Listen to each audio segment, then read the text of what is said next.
Hello guys, welcome back to laugh of life. ముందుగా అందరికీ మహాశివరాత్రి శుభాకాంక్షలు. ఈ రోజే రిలీజ్ అయిన గోపీచంద్ భీమా మూవీ ఎలా ఉందో ఇప్పుడు చూద్దాం.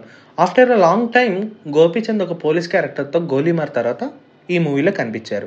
Coming to movie first half అంతా అయితే నాకు చాలా టార్చర్ అనిపించింది. మూవీలోంచి లేచి వెళ్ళిపోదామా, ఎందుకు వచ్చామా అనిపిస్తుంది.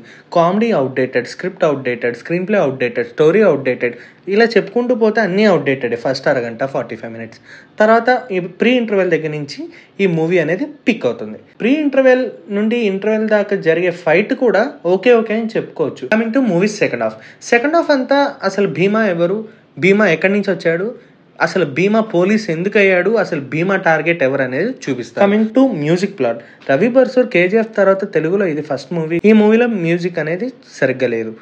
అసలు ఈ సినిమా పాజిటివ్స్ గురించి చెప్పుకోవాలంటే అది గోపీచంద్ పర్ఫార్మెన్సే.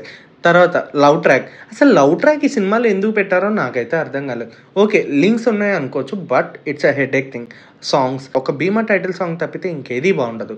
కమింగ్ టు క్లైమాక్స్లో మాత్రం గోపీచంద్ యాక్షన్ కానీ విలన్ యాక్షన్ కానీ సూపర్ అని చెప్పుకోవచ్చు. ఈ మూవీకి నేను 2 out of 5 రేటింగ్ ఇస్తున్నాను. ఈ వీడియో కనుక మీకు నచ్చినట్టయితే లైక్ చేసి సబ్స్క్రైబ్ చేసుకుని పక్కనే ఉన్న బెల్ సింబల్ని నొక్కండి. Thank you.